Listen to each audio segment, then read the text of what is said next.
Muy bien, muy buenas noches. En esta oportunidad vamos a ver un tema muy interesante que es ransomware avanzado, una amenaza en evolución. Muy bien.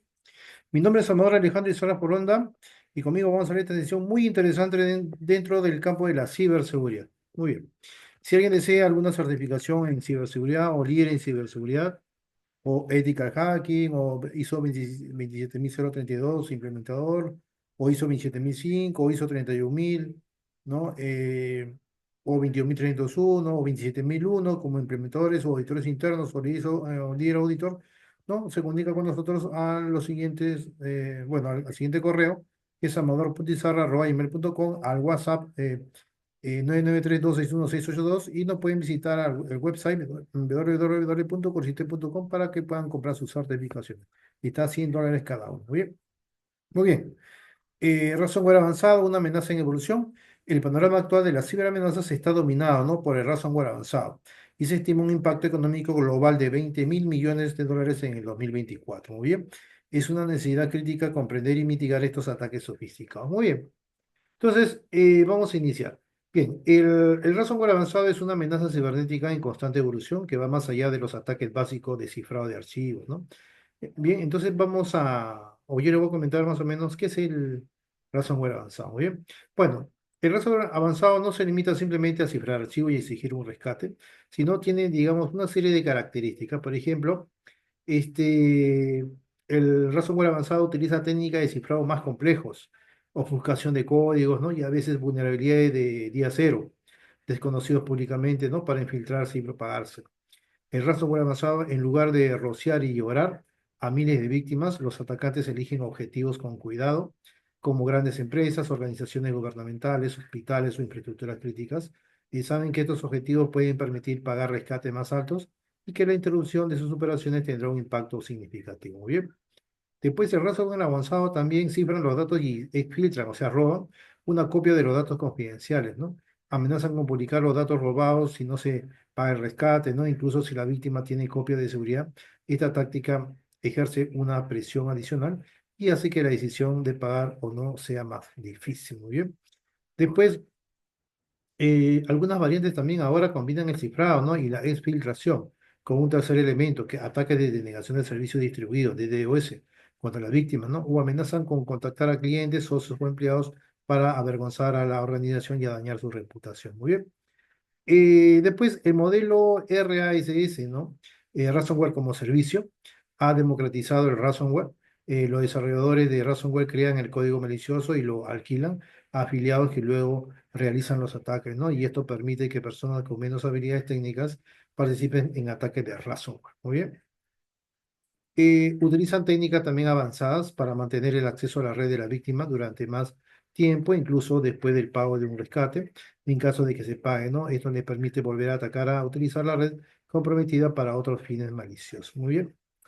Después se mueven, ¿no?, a través de la red interna después de la infección inicial para llegar a los sistemas y datos más valiosos. Se utilizan herramientas legítimas como el PowerShell para evitar la detección. Muy bien. Muy bien. Pero ¿por qué es una amenaza, no? Porque los rescates pueden ser enormes, ¿no? Y a eso hay que sumar los costos de interrupción de la actividad, la recuperación de datos, la investigación forense, el asesoramiento legal, ¿no? Y las posibles multas regulatorias. Muy bien. Después, la publicación de datos confidenciales puede dañar la reputación de una empresa, ¿no?, y provocar la pérdida de clientes. Los ataques contra hospitales, infraestructuras críticas y servicios gubernamentales pueden tener también consecuencias graves para la sociedad. Los ataques de ransomware pueden afectar la economía local, regional o incluso nacional. Muy bien. Muy bien. Entonces vamos a ello. Bueno, en conclusión, el ransomware avanzado es una amenaza persistente y sofisticada que requiere una defensa proactiva y multicapa, ¿no? La clave aquí es la prevención, la detección temprana y un plan de respuesta a incidentes bien definido. Muy bien. Entonces vamos a continuar. Un segundo. Muy bien. ¿Qué es el ransomware avanzado, no? Y justamente aquí sale eso, ¿no? Muy bien. Entonces, el ransomware avanzado va más allá del cifrado tradicional, eso ya lo sabemos. Utiliza técnicas sofisticadas como el cifrado robusto y la ofuscación también, y la infiltración de datos, el robo de datos.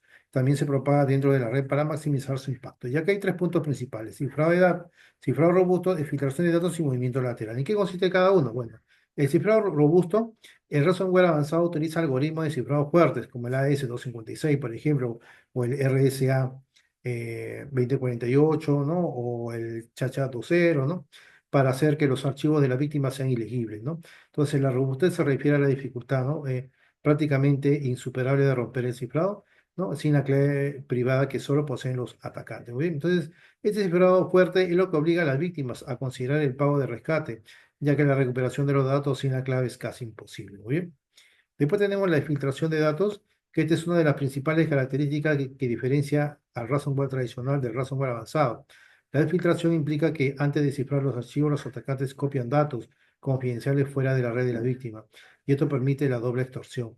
Incluso si la víctima tiene copia de seguridad, ¿no? Y puede restaurar sus datos, los atacantes amenazan con publicar los datos robados y no se paga el rescate, ¿muy bien? Entonces, esto aumenta significativamente, ¿no? La presión sobre la víctima, ya que la publicación de datos puede resultar en multas regulatorias como la del Reglamento General de Protección de Datos, o la pérdida de la confianza del cliente, litigios, ¿no? Y daño a la reputación. Muy bien. Después tenemos ahí movimiento lateral. ¿De qué trata esto? Bueno, el movimiento lateral se refiere a las tácticas, ¿no?, que utiliza el ransomware, o más precisamente los atacantes que lo despliegan para propagarse dentro de la red de la víctima, ¿no?, después de la infección inicial, en lugar de simplemente cifrar el primer sistema comprometido, ¿no? Los atacantes se mueven a través de la red, buscando sistemas adicionales y datos valiosos para cifrar y exfiltrar, ¿no?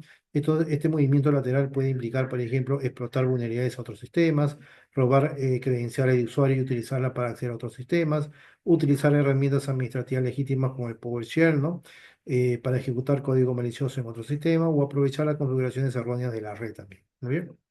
Bueno, en conclusión, el ransomware avanzado combina estas tres características: cifrado robusto, filtración de datos y movimiento lateral, para maximizar el impacto y la rentabilidad de los ataques. Muy bien. La filtración introduce la amenaza de fuga de datos, ¿no? El cifrado robusto asegura que la recuperación sin la clave sea extremadamente difícil, ¿no? Y el movimiento lateral asegura que el mayor número posible de sistemas y datos se vean comprometidos. Muy bien. Muy bien. Pero ¿cuáles son esas técnicas de infectación, ¿no? De infectación avanzadas? Eh, Por ejemplo, los atacantes utilizan métodos diversos, ¿no?, para infiltrarse en las organizaciones, desde engaños dirigidos hasta explotaciones de vulnerabilidades, ¿no? Y sus tácticas son cada vez más sofisticadas. Y acá encontramos algunas técnicas, por ejemplo, la ingeniería social dirigida, la explotación de vulnerabilidades en zero day, los ataques a la cadena de suministro, el uso de malware polimórfico, ¿no? Vamos a explicar cada uno de ellos. Por ejemplo, la ingeniería social dirigida, bueno, a diferencia del piercing masivo, la ingeniería social dirigida se llama también spear phishing también. Es altamente personalizada y se centra en individuos específicos dentro de una organización. Los atacantes investigan exhaustivamente a sus objetivos a través de LinkedIn, redes sociales, sitios web de la empresa, etcétera, para crear mensajes creíbles, ¿no?, y convincentes que exploten la confianza o la urgencia. ¿Bien? Pero ¿cómo funciona esta ingeniería social dirigida? Bueno, el correo electrónico mensaje parece prevenir de una fuente legítima, por ejemplo, un colega, un proveedor, un cliente, y contiene información relevante, ¿no?, para el objetivo. Puede contener un enlace malicioso que descarga malware al hacer clic, o un archivo adjunto, un PDF, un Word, un Excel, ¿no?, que contiene macros maliciosos o explota una vulnerabilidad en el software de la víctima, ¿no? ¿Bien? Pero ¿por qué es efectiva? Porque debido a su alta personalización. El spear phishing, ¿sí?, ¿no? Es mucho más difícil de detectar que el piercing masivo. Los empleados son más propensos a confiar en los mensajes que parecen venir de fuentes conocidas y que abordan sus intereses o responsabilidades laborales específicas. Un ejemplo, ¿no? Un ejemplo de ingeniería social dirigida podría ser que un correo electrónico dirigido a un miembro del departamento de finanzas, que parece provenir del CEO, ¿no?, y solicita una transferencia bancaria urgente a una cuenta específica. Ese es un ejemplo específico. ¿Bien? Después, explotación de vulnerabilidades zero days. Bueno, aquí las vulnerabilidades de día cero o zero day, ¿no?, son fallas de seguridad en el software que son desconocidas para el proveedor, ¿no? Y por lo tanto no hay parche disponible. Entonces, los atacantes que descubren estas vulnerabilidades pueden explotarlas antes que el proveedor tenga la oportunidad de corregirlo. Muy bien, pero ¿cómo funciona? Bueno, los atacantes crean exploit, ¿no?, código que explota la vulnerabilidad, y las utilizan para infectar sistemas con malware. Entonces, esto puede hacerse a través de sitios web comprometidos, archivos adjuntos maliciosos, o incluso a través de la red sin interacción del usuario, ¿no? Si la vulnerabilidad lo permite, muy bien. ¿Por qué es efectiva esto? Bueno, porque debido a que no hay parches disponibles, ¿no? Las vulnerabilidades de día cero son extremadamente peligrosas. Entonces los sistemas son vulnerables, ¿no? Hasta que el proveedor publique un parche, lo que puede tardar días, semanas o incluso meses. Muy bien. Un ejemplo, ¿cómo sería de explotación en día cero? Por ejemplo, en 2021 se descubrió, ¿no? Una vulnerabilidad de día cero en Microsoft Exchange Server, ¿no? Justamente en Proxy Logo, ¿no? Que permitió a los atacantes acceder a los buzones de correo electrónico de los usuarios y ejecutar código arbitrario en el servidor. Muy bien. Muy bien, ataques a la cadena de suministro también. En lugar de atacar directamente a una organización, los atacantes comprometen a un proveedor de software o hardware que utiliza esta organización. Una vez que el proveedor está comprometido, los atacantes pueden insertar malware en el software o hardware que proporciona a sus clientes. Muy bien. ¿Y cómo funciona? Bueno, el malware se distribuye a través de actualizaciones de software legítimas o se instala en el hardware antes de que se envíe a los clientes. Los clientes sin saberlo instalan el malware en los sistemas, ¿no? En su sistema. ¿Y por qué es efectivo? Porque los ataques en la cadena de suministro son difíciles de detectar porque el malware parece prevenir de una fuente confiable. Además, pueden afectar a un gran número de organizaciones simultáneamente. Un ejemplo de ataques a cadena de suministro sería, por ejemplo, que el ataque a SolarWinds, ¿no? En 2020, en el que los atacantes insertaron el código malicioso en el software de gestión de redes, Orion, de SolarWinds. Entonces, este malware se distribuyó, ¿no? A miles de clientes de SolarWinds, incluyendo agencias gubernamentales y empresas de Fortune 500. ¿Muy bien? ¿Qué más? El uso de malware polimórfico. Bueno, el malware polimórfico es un tipo de malware que combina su código fuente cada vez que se replica, ¿no? Lo que dificulta su detección por parte del software antivirus basado en firma. Muy bien, pero ¿cómo funciona el uso de malware polimórfico? Bueno, el malware utiliza técnicas de cifrado, mutuación o metamorfismo, ¿no? Para alterar su apariencia sin cambiar su funcionalidad. Esto significa que cada nueva copia del malware tiene una firma diferente, lo que hace que sea más difícil para el software antivirus identificarlo, ¿muy bien? Pero ¿por qué es efectiva? Porque el malware polimórfico es capaz de evadir la detección por parte del software antivirus tradicional, que se basa en la identificación de firma de malware conocido. Un ejemplo, ¿cómo sería de uso de malware polimórfico? Bueno, que un virus que se replica y en cada replicación cambia el orden de las instrucciones de su código, inserta código basura sin efecto, ¿no? O cifra partes de sí mismo con una clave diferente. Muy bien. Muy bien. Entonces, en conclusión, estas técnicas de inspección avanzada representan un desafío significativo, ¿no? Para la seguridad cibernética, la cual requiere una defensa multicapa, ¿no? Que combine medidas técnicas como software antivirus avanzado, sistema de detección de intrusos y un análisis de comportamiento, ¿no? Con la concienciación e información de los empleados y una vigilancia constante. Muy bien. Muy bien, vamos a continuar. Persistencia y evasión. Muy bien. Acá dice, ¿no? Una vez dentro, el ransomware utiliza tácticas avanzadas para permanecer oculto, y esto incluye desactivar herramientas de seguridad y mezclarse con operaciones legítimas, ¿no? Ahí tenemos las técnicas de Rocky, la desactivación de antivirus, vivir de la tierra, todo los redes de VPN. ¿No bien? Por ejemplo, técnicas de Rocky, ¿qué significa? Bueno, un rootkit es un conjunto de herramientas, normalmente malware, diseñado para ocultar la presencia de un intruso y otras actividades maliciosas en un sistema operativo. Y esto permite al atacante mantener el acceso privilegiado del root o administrador, ¿no? Al sistema comprometido sin ser detectado. Muy bien. ¿Qué más? Pero ¿por qué es efectivo los rootkits, no? Bueno, porque los rootkits hacen que sea muy difícil de detectar la presencia de un atacante en el sistema comprometido. Incluso las herramientas de seguridad avanzada pueden ser engañadas por un rootkit bien diseñado. Muy bien. Desactivación de antivirus. Bueno, antes o después de comprometer un sistema, los atacantes a menudo intentan no desactivar o eludir las soluciones de seguridad instaladas, como el software antivirus, las soluciones de detección y respuesta de incidentes. Bien, pero ¿por qué es efectiva? Bueno, porque, por ejemplo, ¿no? eh, si el software antivirus, ¿no? Y la solución de detección y respuesta de endpoint, ¿no? Por ejemplo, está desactivada, entonces el malware puede operar sin ser detectado, lo que permite al atacante llevar a cabo sus objetivos, ¿no? Por ejemplo, cifrar archivos para ransomware, robar datos o instalar un Rocky, ¿no? Con impunidad, ¿muy bien? Muy bien, después, vivir de la tierra. ¿Qué quiere decir esto? Bueno, esta técnica implica el uso de herramientas, programas y funciones legítimas que ya están presentes en el sistema operativo, ¿no? Para llevar a cabo actividades maliciosas.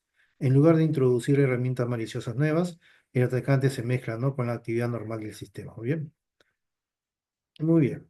¿Por qué es efectiva? Porque el uso de herramientas legítimas dificulta la detención, ya que el tráfico de red y la actividad del sistema parecen normales, ¿no? Entonces, las herramientas de seguridad pueden pasar por alto estas actividades porque confían en la legitimidad de las herramientas utilizadas. Muy bien. El Tor o red VPN también. Bueno, los atacantes utilizan acá la red Tor, ¿no? De Onion Router, se llama así, o redes privadas virtuales VPN, ¿no? Para anonimizar su tráfico de red y ocultar su verdadera ubicación. Muy bien. ¿Por qué es efectiva? Bueno, porque el anonimato proporcionado por Tor y la VPN dificulta la identificación y el rastreo de los atacantes, y esto hace que sea más difícil, ¿no? Para las fuerzas del orden y los equipos de seguridad cibernética investigar los ataques y llevar a los responsables ante la justicia. Además, pueden usar Tor o VPNs para establecer conexiones de comando y control C2, ¿no? Con el malware en los sistemas comprometidos, ¿no? Ocultando la comunicación. Muy bien. Muy bien, en conclusión, esta técnica de persistencia y evasión son cruciales para que los atacantes mantengan su presencia en los sistemas comprometidos y lleven a cabo sus objetivos sin ser detectados. La defensa contra estas técnicas requiere una combinación de medidas de seguridad avanzadas, como la monitorización del comportamiento, la detección de anomalías, el endurecimiento del sistema, ¿no? Y la concienciación de los empleados. Muy bien. El proceso de un ataque de ransomware avanzado. Vamos a explicar eso. Bueno, un ataque de ransomware avanzado sigue una secuencia de pasos, ¿no? Bien definidos, de la investigación inicial hasta la demanda de rescate, en cada fase es crucial, ¿no? Ahí tenemos las diferentes fases: la fase de reconocimiento, la fase de inspección inicial, la fase de movimiento lateral, la fase de exfiltración de datos y la fase cifrado y demás. Muy bien. La fase de reconocimiento. Esta es la fase de recopilación de información, ¿no? El atacante investiga a fondo el objetivo para identificar vulnerabilidades, comprender la infraestructura de la red y encontrar posibles puntos de entrada, ¿no? Y aquí también dentro de la fase de reconocimiento se desarrolla una serie de actividades como escaneo de la red. ¿Eso qué quiere decir? Utilización de herramientas como el Nmap, ¿no? Para identificar sistemas activos, servicios en ejecución y puertos abiertos. La otra actividad que ocurre acá dentro de la fase de reconocimiento es la recuperación de información sobre empleados. O sea, el uso de redes sociales, ¿no? LinkedIn, Facebook, etcétera, sitio web de la empresa y otras fuentes públicas para obtener información sobre empleados, sus roles y responsabilidades, ¿no? Dirección de correo electrónico y número de teléfono. ¿Bien? Otra actividad aquí dentro de la fase de reconocimiento es la identificación de vulnerabilidades. Ahí es la búsqueda de vulnerabilidades conocidas en software y hardware utilizados por la organización. Después también aquí ocurre en la fase de reconocimiento, ocurre también la ingeniería social, o sea, la investigación para identificar individuos, ¿no? Que pueden ser susceptibles a ataques de phishing. Acá también en la fase de reconocimiento también se lleva a cabo la actividad del mapeo de la red. O sea, hay que intentar comprender la topología de la red, ¿no? Para planificar el movimiento lateral. Muy bien. Después tenemos la inspección inicial. Bueno, el atacante aquí utiliza la información recopilada de la fase de reconocimiento para obtener acceso inicial al sistema o red del objetivo. Bien. Bueno, y acá también hay una serie de métodos dentro de la inspección inicial. Por ejemplo, el spear phishing, ese es el envío de correos electrónicos no altamente personalizados a empleados específicos con enlaces maliciosos, ¿no? O archivos adjuntos, ¿no? Otro método aquí es la explotación de vulnerabilidades. Eso quiere decir es el aprovechamiento de vulnerabilidades en software o hardware, ¿no? Expuestos a Internet, por ejemplo, servidores web, servidores VPN, etc. Después otro método que ocurre acá dentro de la inspección inicial es los ataques a la cadena de suministro, quiere decir un compromiso de un proveedor de software o hardware, ¿no? Para distribuir malware a través de actualizaciones legítimas. Aquí también ocurre la ingeniería social, que es el engaño a un empleado para que revele credenciales o instale malware. Aquí también ocurre la fuerza bruta, o sea, intentar adivinar contraseñas para cuentas expuestas, etcétera. ¿Bien? Movimiento lateral. Bueno, acá una vez que el atacante ha obtenido acceso inicial y se mueve a través de la red para identificar y comprometer sistemas adicionales, buscando datos valiosos y elevando privilegios, ¿no? Acá se utiliza una serie de técnicas, muy bien, dentro del movimiento lateral. Por ejemplo, tenemos el robo de credencial, muy bien. Acá es una captura de nombre de usuario, ¿no? Y contraseñas almacenados en sistemas comprometidos. Aquí también otra técnica que se emplea acá dentro del movimiento lateral es el uso de herramientas legítimas, utilización de herramientas administrativas como el PowerShell, ¿no? El PCX, WMI, ¿no? Para ejecutar el código malicioso en otros sistemas. Después, aquí otra técnica muy común es la explotación de vulnerabilidades, aprovechando el aprovechamiento de vulnerabilidades en sistemas internos, ¿no?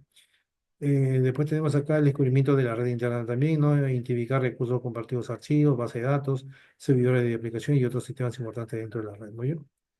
Y después tenemos acá la exfiltración de datos. Ahí, antes de cifrar los datos, el atacante copia datos confidenciales fuera de la red de la víctima, ¿no? Esta es la fase que permite la doble extorsión, muy bien. Aquí también se ejecuta una serie de actividades, ¿no? dentro de la extracción de datos. Por ejemplo, la identificación de datos valiosos. Eso quiere decir, es búsqueda de archivos que contienen información confidencial, como datos financieros, información de clientes, secretos comerciales, propiedad intelectual, etc.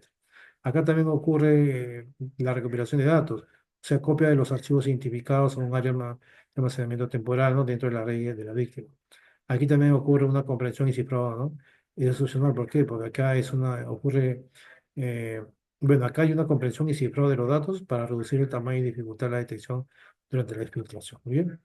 Eh, Después acá ocurre la transferencia de datos robados, ¿no? A servidores controlados por el atacante. Utilizan protocolos como FTP, HTTP o HTTPS, ¿muy bien? Acá también se usan canales encubiertos, o sea, se oculta el tráfico de filtración utilizando técnicas como el túnel DNS o la estenografía también, ¿no? Muy bien. Después tenemos el cifrado y demanda. Finalmente, el atacante cifra los archivos en los sistemas comprometidos y presenta una nota, ¿no? De rescate exigiendo el pago de un rescate a cambio de la clave de cifrado. Bien, pero ¿cuáles son las acciones o actividades que ocurren acá dentro de cifrado y demanda? Por ejemplo, tenemos el cifrado de archivos. Cifrado de archivos utilizando un algoritmo de cifrado fuerte como el AES o el RSA, ¿no? Tenemos también la eliminación de copia de seguridad, si fuera posible, ¿no? Intento de eliminar copia de seguridad para dificultar la recuperación de datos sin pagar el rescate. Después acá también se presenta la actividad como presentación de la nota de rescate, ¿no? O sea, mostrar una nota de rescate, no en los sistemas comprometidos, informando a la víctima que sus archivos han sido cifrados y exigiendo el pago de rescate, ¿no?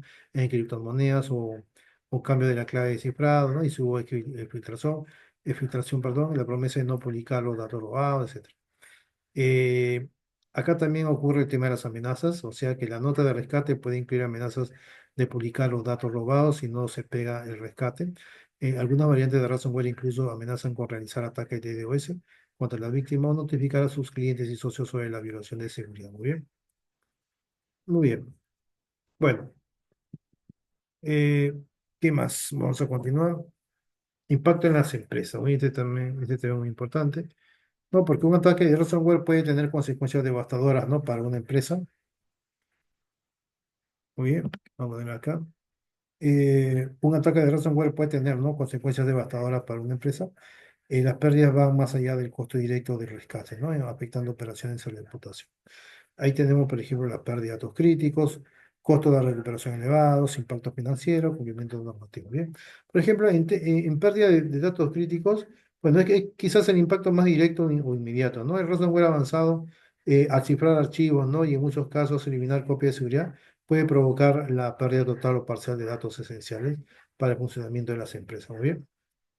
Pero ¿cómo serían acá ejemplos de datos críticos? Bueno, información financiera, ¿no? Registros contables, balances, datos de tarjeta de crédito de clientes, etcétera. Información de cliente también es crítico. Nombres, direcciones, datos de contacto, historial de compras, secretos comerciales también y propiedad intelectual, fórmulas de diseño, código fuente, planes de marketing, documentación legal también, contratos, acuerdos, patentes, registros de salud también, ¿no? Información confidencial de pacientes, en el caso de hospitales y clínicas, etcétera. Muy bien. Después tenemos costos de recuperación elevados. Incluso si la empresa decide no pagar el rescate, lo que recomienda en la mayoría de los casos, los costos asociados con la recuperación del ataque pueden ser significativos, ¿no? Muy bien. Por ejemplo, ¿cuáles serían los componentes de los costos de recuperación? Sería el análisis forense, o sea, hay que contratar expertos de ciberseguridad para identificar el ataque, identificar la causa raíz y determinar el alcance del compromiso. Después tenemos acá también la restauración de datos, o sea, si hay copias de seguridad disponibles, hay que restaurarlas, ¿no? Eso puede llevar tiempo, no es requerir recursos significativos. En algunos casos los datos pueden estar dañados o incompletos. También hay que reconstruir sistemas comprometidos desde cero, ¿no? Incluyendo la reinstalación de sistemas operativos, aplicaciones y configuraciones. Hay que implementar medidas de seguridad también adicionales, ¿no? Para prevenir futuros ataques, ¿no? Lo que puede incluir la compra de nuevos software y hardware y la contratación de personal de seguridad. ¿Muy bien? Hay que contratar también abogados, ¿no? Para asesorar sobre las obligaciones legales y gestionar posibles demandas. Hay que gestionar la comunicación con los clientes, los medios de comunicación, ¿no? Y otra parte interesada para minimizar el daño y la reputación. Muy bien. El impacto financiero. Bueno, el ransomware avanzado puede tener un impacto financiero devastador en las empresas que va más allá de los costos directos de recuperación. Muy bien. Pero ¿cuáles son los tipos de impacto financiero? Una pérdida de ingresos, por ejemplo, interrupción de las operaciones comerciales, lo que resulta en la pérdida de ventas y contratos. Otro tipo de impacto financiero es la pérdida de productividad, donde los empleados no pueden trabajar si los sistemas están inactivos o comprometidos. Otro tipo de impacto financiero es las multas regulatorias, o sea, violación de leyes, ¿no?, de protección de datos, como el Reglamento General de Protección de Datos. Esto puede resultar en multas significativas. Después, otro tipo de impacto financiero es daño a la reputación, ¿no? O sea, pérdida de la confianza del cliente, lo que puede resultar en pérdida de clientes y la disminución de ventas a largo plazo. Después, otro tipo de impacto financiero es el aumento de las primas de seguro. O sea, las compañías de seguro pueden aumentar sus primas o negarse a renovar la póliza después de un ataque de ransomware. ¿Bien? Eh, y por último, ¿no? Otro tipo de impacto financiero es la disminución del valor de las acciones. O sea que las empresas que cotizan en bolsa pueden experimentar una disminución del valor de sus acciones después de un ataque de ransomware. ¿Muy bien? Cumplimiento normativo. Muchas industrias están sujetas a regulaciones, ¿no?, que exigen proteger los datos confidenciales. Un ataque de ransomware puede resultar en el incumplimiento de estas obligaciones, lo que puede acarrear sanciones legales y financieras. Muy bien. Pero ¿cómo serían ejemplos de regulaciones? Tenemos el Reglamento General de Protección de Datos, ¿no?, donde aplica a empresas que procesan datos personales de ciudadanos de la Unión Europea. Tenemos el IPA también. Aplica a organizaciones de atención médica en los Estados Unidos, ¿no?, que proceden información de salud protegida. El PCI DSS, donde aplica a empresas que procesan transacciones con tarjetas de crédito, ¿no?, etcétera. Muy bien. Después, la ley de privacidad estatales como la de California también, ¿no? Muy bien. Bueno, en conclusión, ¿no? El ransomware avanzado representa una amenaza seria y costosa para las empresas. El impacto puede ser devastador, tanto desde el punto de vista financiero como reputacional legal. Es fundamental que las empresas implementen medidas de seguridad sólidas para prevenir ataques de ransomware y tengan un plan de respuesta a incidentes bien definido en caso de que se produzca un ataque. Muy bien. Muy bien. Ejemplos de ataques notorios. Muy bien, vamos a ver algunos ejemplos. La historia reciente está marcada por ataques de ransomware de alto perfil y estos incidentes demuestran la magnitud y el alcance de la amenaza global, ¿no? Tenemos el Colonial Pipeline 2021, ¿no?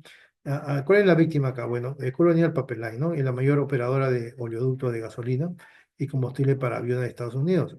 Es responsable de transportar aproximadamente el 45% del suministro de combustible de la costa oeste, ¿no? El atacante aquí es el grupo de ransomware DarkSide, ¿no? Operaba bajo el modelo de ransomware as a service. Bien. El vector de ataque aquí se cree que los atacantes obtuvieron acceso a través de una cuenta VPN antigua que no utilizaba autenticación multifactor y la cuenta comprometida les permitió acceder a la red interna de Colonial Pipeline. Muy bien. ¿Cuál fue el impacto acá? Colonial Pipeline se vio obligada a suspender las operaciones de su oleoducto durante varios días, lo que provocó escasez de combustible, aumento de precios y largas colas en la gasolinera de la costa este de Estados Unidos. La compañía pagó un rescate de 65 bitcoins, aproximadamente 4.4 millones de dólares en ese el momento, para recuperar el acceso a sus sistemas. Sin embargo, se recuperó una parte significativa del rescate por parte del FBI. Muy bien. Pero ¿cuáles fueron acá las lecciones aprendidas? Bueno, la importancia de la autenticación multifactor. La falta de MFA es una cuenta VPN antigua y fue un punto débil crítico que permitió el ataque. La gestión de cuentas antiguas también es esencial revisar y desactivar todas las cuentas que ya no se utilizan para reducir la superficie de ataque. La infraestructura crítica como objetivo. El atacante demostró la vulnerabilidad de la infraestructura crítica a los atacantes de ransomware y el potencial para causar impacto económico y social significativo. Una comunicación transparente también es muy importante, porque el Colonial Pipeline fue criticado inicialmente por su falta de comunicación durante el ataque. Entonces, la transparencia y la comunicación rápida son cruciales para gestionar la crisis. ¿Muy bien? Va a quedar recuperación también, porque aunque pagaron el rescate, la compañía tenía copias de seguridad disponibles, pero la restauración completa tomaba mucho tiempo. Es importante probar regularmente los planes de recuperación. ¿Muy bien? Después tenemos JBS 2021, la víctima que es JBS, la mayor procesadora de carne del mundo, con operaciones en Estados Unidos, Australia, Canadá y otros países. El atacante acá se atribuyó al grupo de ransomware Revil, también conocido como Sodinokibi, ¿no? El vector de ataque, bueno, no se reveló públicamente el vector de ataque exacto, pero se especula que pudo ser una vulnerabilidad en un software de acceso remoto o un ataque de Pearson. ¿Cuál fue el impacto acá? Bueno, el atacante interrumpió las operaciones de procesamiento de carne en múltiples plantas de JBS en Estados Unidos y Australia, lo que provocó retrasos en el suministro y aumento de precios, ¿no? JBS pagó un rescate de 11 millones de dólares en Bitcoin para evitar una interrupción prolongada de sus operaciones. Muy bien. Pero ¿cuáles fueron aquí las lecciones aprendidas? Bueno, el poder disruptivo de los ataques a la cadena de suministro alimentaria, donde el ataque demostró la vulnerabilidad de la cadena de suministro alimentaria a los ataques cibernéticos y el potencial para causar escasez y aumento de los precios. Después otra lección aprendida es el ransomware como un problema global, que el ataque afectó a operaciones de JBS en varios países, lo que subraya la naturaleza global de la amenaza del ransomware. Otra lección aprendida aquí es la disponibilidad de fondos para el rescate. La rapidez con que JBS pagó el rescate sugiere que tenían fondos disponibles y preparados, ¿no? Para este tipo de contingencia. Aquí también otra lección aprendida es la resiliencia de los sistemas. Aunque hubo interrupciones, JBS pudo recuperar sus operaciones relativamente rápido, ¿no? Lo que sugiere que tenían planes de contingencia implementados. Muy bien. Después tenemos Conti 2022. Víctimas. Conti no fue un ataque a una sola organización, sino un grupo de ransomware que afectó a cientos de organizaciones en diversos sectores a nivel mundial. El grupo fue particularmente activo en 2021 y a principios de 2022. Muy bien. El atacante acá fue el grupo de ransomware Conti. Muy bien. Vector de ataque. Bueno, Conti utilizó una variedad de técnicas, incluyendo spear phishing, explotación de vulnerabilidades y compra de accesos a redes comprometidas a través del mercado de, como la dark web, ¿no? ¿Cuál fue el impacto acá? El impacto fue que Conti fue responsable de numerosos ataques de alto perfil, incluyendo el ataque a la Agencia Tributaria de Costa Rica en 2022, que causó interrupciones significativas, ¿no? En los servicios gubernamentales, y se estima que Conti obtuvo más de 150 millones de dólares en pago de rescate. ¿Y cuáles fueron las lecciones aprendidas aquí? Bueno, el poder de la amenaza persistente avanzada, ¿no? O sea que Conti era un grupo de ransomware muy sofisticado en recursos, con recursos significativos que operaba como una organización criminal bien organizada. Muy bien. Otra lección aprendida aquí fue la importancia de compartir información. O sea, después de que Conte declarara públicamente a favor de la invasión rusa de Ucrania, un filtrador interno publicó una gran cantidad de información sobre el grupo, ¿no? Incluyendo su código fuente, sus herramientas y comunicaciones internas. Y esa filtración proporcionó información valiosa a los investigadores de seguridad y ayudó a desmantelar las operaciones de Conte. Muy bien. En fin, entonces estos ejemplos ilustran, ¿no? La creciente sofisticación y el impacto potencial de ransomware avanzado, ¿no? Las organizaciones deben tomar medidas proactivas para protegerse contra estos ataques, incluyendo la implementación de medidas de seguridad sólidas, la capacitación de los empleados, ¿no? Y la preparación de un plan de respuesta a incidentes. También es importante mantenerse al día de las últimas tendencias y amenazas del ransomware, ¿no? Y compartir información con otras organizaciones para ayudar a prevenir futuros ataques. Muy bien. Estrategias de prevención. Protegerse contra el ransomware avanzado requiere un enfoque multicapa, ¿no? Implementar medidas proactivas es fundamental para minimizar el riesgo. Muy bien, ahí tenemos varias estrategias, como la autenticación multifactor, la segmentación de la red, monitoreo continuo, capacitación personal, copia de seguridad offline, etc. Bien, autenticación multifactor, bueno, el comúnmente llamado MFA, ¿no? Entonces, el MFA requiere que los usuarios proporcionen dos o más factores de autenticación para verificar su identidad al iniciar la sesión. Entonces, esto añade una capa adicional, ¿no? De seguridad más allá de la simple contraseña. Por ejemplo, el tipo de factores serían, por ejemplo, algo que se sabe, que puede ser una contraseña, un PIN, una pregunta de seguridad, algo que se tiene, puede ser un dispositivo móvil, un token de hardware, una tarjeta inteligente, algo que eres, biometría, huella digital, reconocimiento facial, escaneo de retina, etc. Muy bien. Muy bien. ¿Pero por qué es efectiva? Porque el MFA hace que sea mucho más difícil para los atacantes acceder a las cuentas de usuario, incluso si han robado contraseña. Incluso si un atacante compromete una cuenta a través de piercing, necesitará el segundo factor para acceder al sistema, ¿no? Y lo que hace al ataque mucho más difícil de llevar a cabo. Muy bien. Segmentación de la red. La segmentación de la red implica dividir la red en segmentos más pequeños y aislados, ¿no? Controlando el tráfico entre ellos. Y esto limita el movimiento lateral de los atacantes en caso de que un segmento sea comprometido. Muy bien. ¿Por qué es efectivo? Bueno, porque la segmentación de la red limita el alcance de un ataque de ransomware. Si un sistema es comprometido, el atacante no podrá moverse libremente a través de la red para acceder a otros sistemas y datos. Muy bien. Monitoreo continuo. El monitoreo continuo implica la monitorización constante de la red y los sistemas en búsqueda de actividades sospechosas que puedan indicar un ataque de ransomware. Muy bien.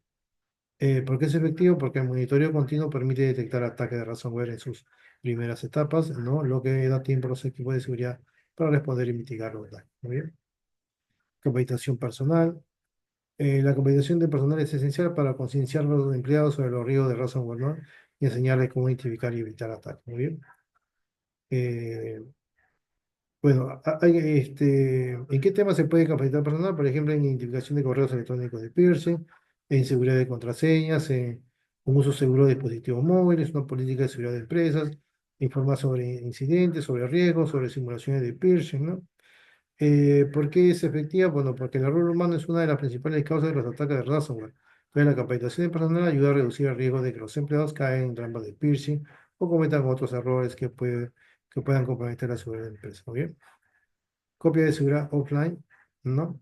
Las copias de seguridad offline, también llamadas air gapped, ¿no? Son copias de los datos que se almacenan en un medio que no están conectados a la red. Entonces, esto evita que el ransomware pueda acceder a las copias de seguridad y cifrado, ¿muy bien? Y cifrarlas. ¿Por qué es efectiva? Porque las copias de seguridad offline son la última línea de defensa contra el ransomware. Si todos los demás mecanismos de seguridad fallan, se pueden utilizar las copias de seguridad offline, ¿no? Para restaurar los datos y volver a poner en marcha la empresa. ¿Muy bien? Bueno, hay otras estrategias también como mantener el software actualizado, o sea, aplicar parches de seguridad a todos los sistemas y software, ¿no? Lo antes posible para corregir los vulnerabilidades conocidos. Hay que utilizar también software antivirus y anti-malware, ¿no? Implementar software antivirus y anti-malware en todos los sistemas y mantenerlo actualizado con las últimas definiciones de virus. Hay que implementar el principio de menor privilegio también. Hay que otorgar a los usuarios solo los permisos que necesitan, ¿no? Para hacer su trabajo. Hay que desarrollar un plan de respuesta a incidente, quiere decir, tengo un plan bien definido, ¿no? Para responder a un ataque de ransomware, incluyendo los pasos a seguir para identificar, contener, erradicar, recuperarse del ataque. Hay que realizar pruebas de penetración también, hay que realizar pruebas de penetración periódicos cada cierto tiempo, ¿no? Para identificar vulnerabilidades en el proyecto de seguridad. Eh, Hay que suscribirse a cuentas de inteligencia militar también, mantenerse al día de las últimas tendencias y amenazas del ransomware. Muy bien. Muy bien, entonces implementar estas estrategias de prevención puede reducir significativamente el riesgo de un ataque de ransomware avanzado, ¿no? Y proteger los datos y sistemas de la empresa. Muy bien. Muy bien. Recuperación ante un ataque. Si un ataque ocurre, una respuesta rápida y estructurada es vital. El plan de recuperación minimiza el daño y permite restaurar las operaciones. Muy bien. Tenemos ahí el primer punto, aislar sistemas, o sea, aislar sistemas afectados. Quiere decir que este es el primer y más crítico paso para contener el ataque, ¿no? Y evitar que se propague a otros sistemas de la red. Pero acá también hay una serie de acciones. Por ejemplo, desconectar los sistemas afectados de la red. Eso quiere decir que hay que desconectar físicamente los cables de red, ¿no? O desactivar las conexiones de Wi-Fi si no es posible desconectar físicamente, hay que aislar los sistemas lógicamente utilizando firewall o segmentación de la red. Después la otra opción acá, hay que apagar los sistemas infectados con precaución. Apagar los sistemas puede detener el cifrado, ¿no? Y la propagación del ransomware, pero también puede destruir evidencia forense valiosa. Hay que considerar consultar siempre con un experto en ciberseguridad antes de apagar los sistemas. Después otra acción que se realiza acá, hay que deshabilitar cuentas de usuario comprometidas. Hay que deshabilitar las cuentas de usuario, ¿no? Que se cree que han sido comprometidas para evitar que los atacantes las utilicen para acceder a otros sistemas.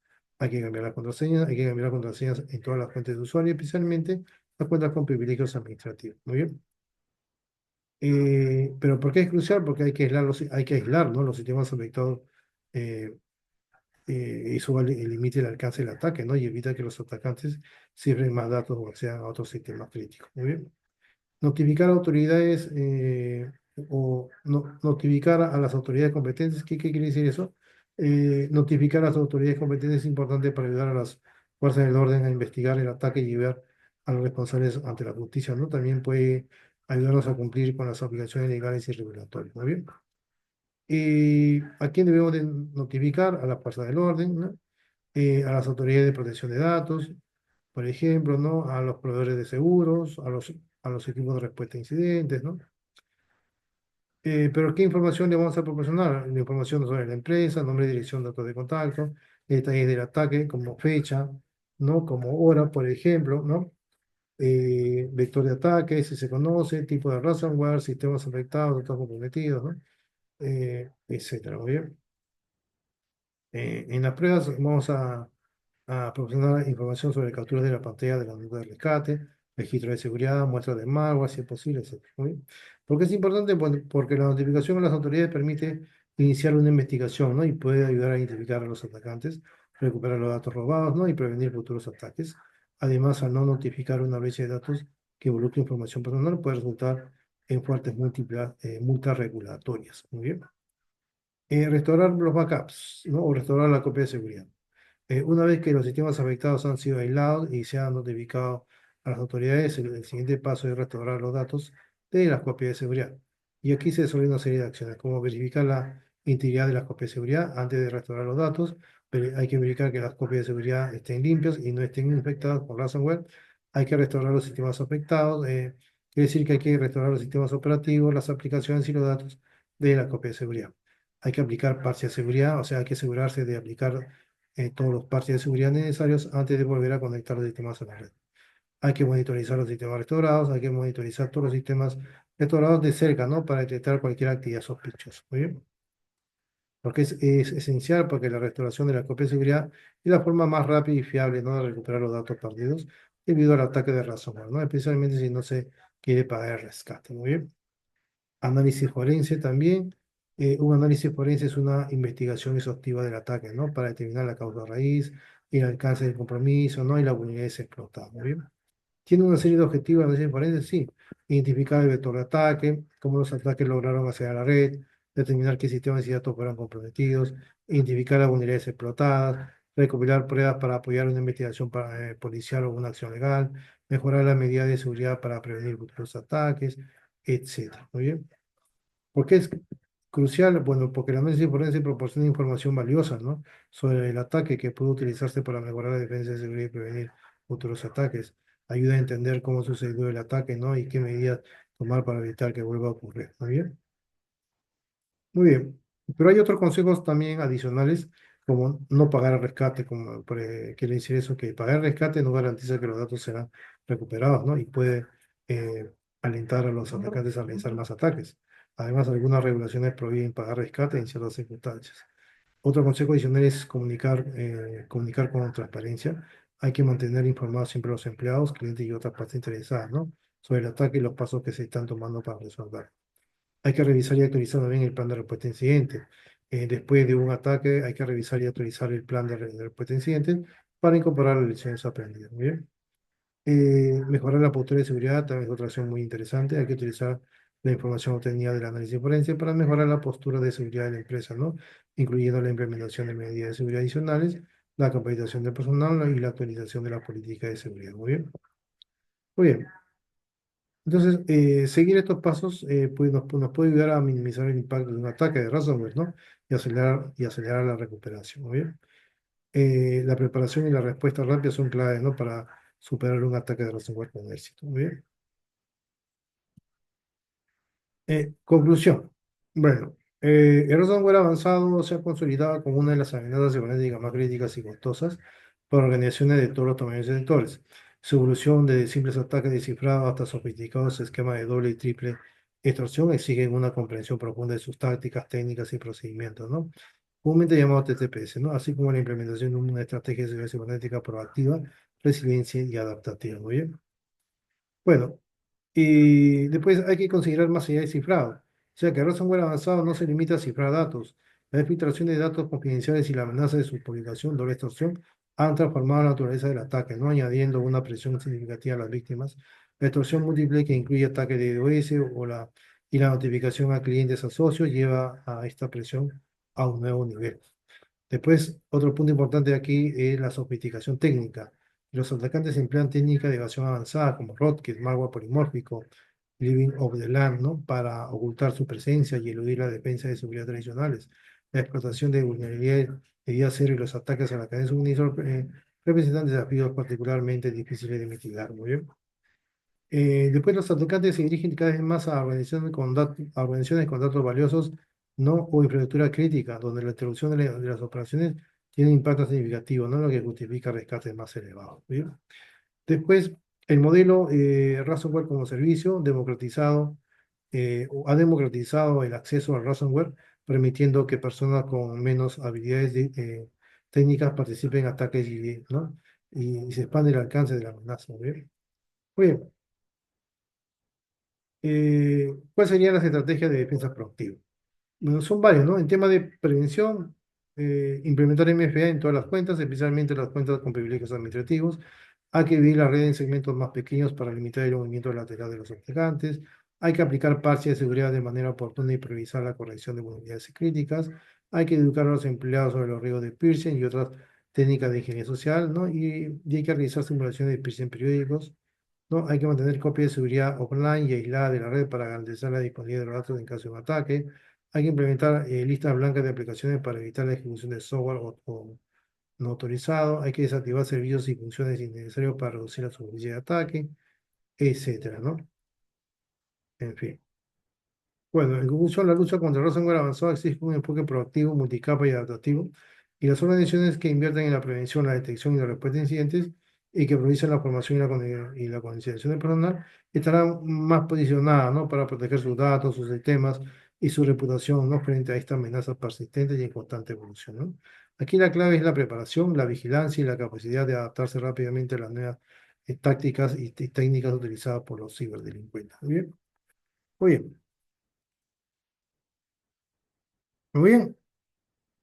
Espero que esta explicación haya sido de su agrado, ¿no? Y que, bueno, pueden analizar mejor, con más paciencia el video. Voy a alojarlo en el canal de Data Certificación, en la cual pues, Tech es propietario, ¿no? Del canal. Oye, muy bien, porque ahí se alojan todos los eh, videos de ciberseguridad. ¿Oye? Si alguien desea alguna certificación en ciberseguridad o seguridad de información, o ethical hacking o privacidad de información, nos avisa, contamos con promociones. Eh, todos los meses contamos con promociones. Bueno, están ahorita $100 cada certificación. Voucher, materiales, simuladores, acceso a plataformas y todo eso, ¿no?